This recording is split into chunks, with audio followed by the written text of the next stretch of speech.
C'est la mode Paggy ESCE. Promo 2001, premier stage à Barcelone pendant 2 mois. Derrière, je suis parti 6 mois en Erasmus à Madrid. Ensuite, j'ai terminé par 2 stages de 6 mois. Donc j'ai fait un premier stage à Los Angeles,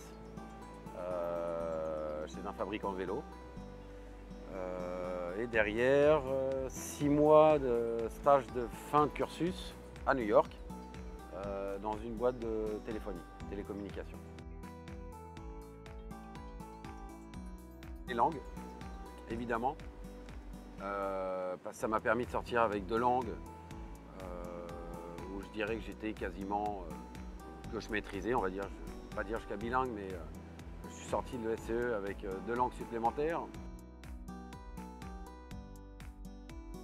Les expériences, que ce soit en tant que stagiaire ou échange Erasmus à l'étranger, t'apportent aussi énormément d'ouverture d'esprit. Donc je pense que c'est important pour attaquer l'avenir. Ça te permet d'être plus tolérant, d'être capable de t'insérer dans de nouvelles cultures, d'être à l'écoute des gens. On avait mis en place à l'époque où terminer les tours, si je ne dis pas de bêtises, ça devait être au pied de la tour SFR, qui avait été construite après le pôle, et au pied de laquelle ils avaient mis 1 ou 2 boulodromes, si je me souviens bien. Et voilà, on avait lancé une association pétanque. Donc on passait le jeudi après-midi à jouer à la pétanque devant l'école.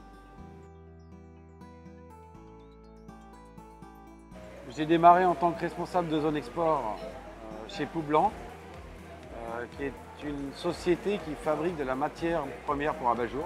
Ensuite, je suis rentré chez Hutchinson. Hutchinson qui est la branche caoutchouc de Total. Là, je suis rentré en tant que responsable de zone export aussi. Et puis après, je suis passé directeur export. Donc j'y suis resté au total pendant 6 ans. Démissionné de chez Total en 2009 pour prendre mon sac à dos, partir en voyage autour du monde.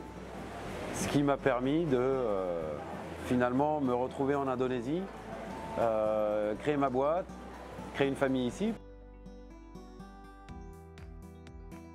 À mes 30 ans, j'ai décidé de démissionner avec ma future femme, avec qui je suis marié aujourd'hui. Donc on a tous les deux démissionné et on est parti en voyage autour du monde pendant 20 mois.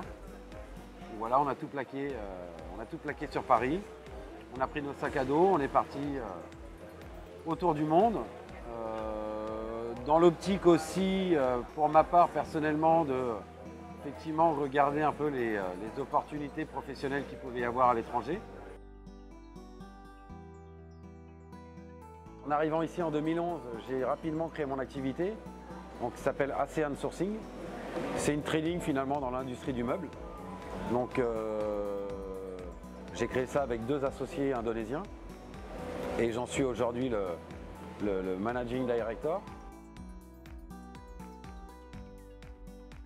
Notre activité, c'est de sourcer des fournisseurs en Indonésie pour des sociétés étrangères qui souhaitent produire leurs produits ici sur le marché indonésien. Donc c'est finalement une étude de marché. Alors aujourd'hui, on travaille avec plus de 500 fournisseurs sur l'Indonésie.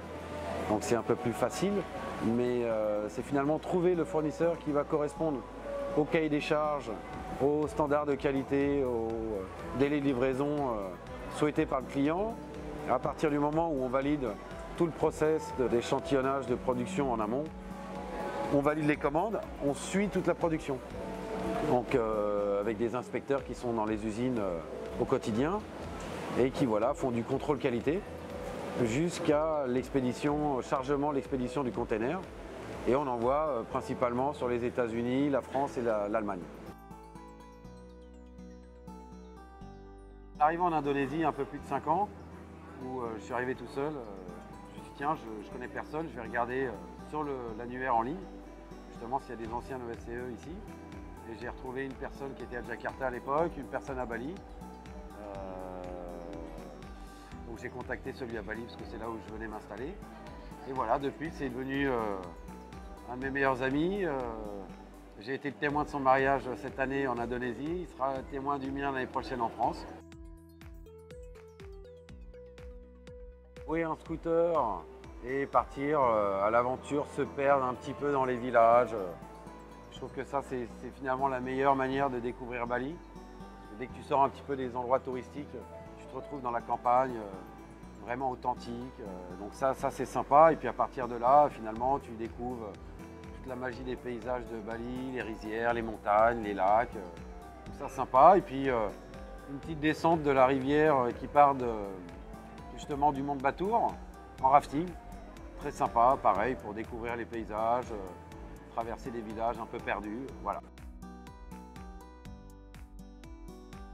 Ouvert d'esprit, multiculturel et dynamique. Privilégier la mission plutôt que le secteur d'activité ou l'entreprise en elle-même. Vraiment choisir la mission. Alors moi, j'étais plutôt tourné vers l'export, donc finalement, c'était peut-être un peu plus facile.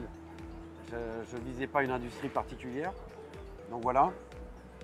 Et puis deuxième chose, j'aurais envie de conseiller de suivre, vraiment de ne jamais baisser les bras. Et peu importe les expériences du quotidien, voilà, de persévérer. Dimana Kamar Kecil.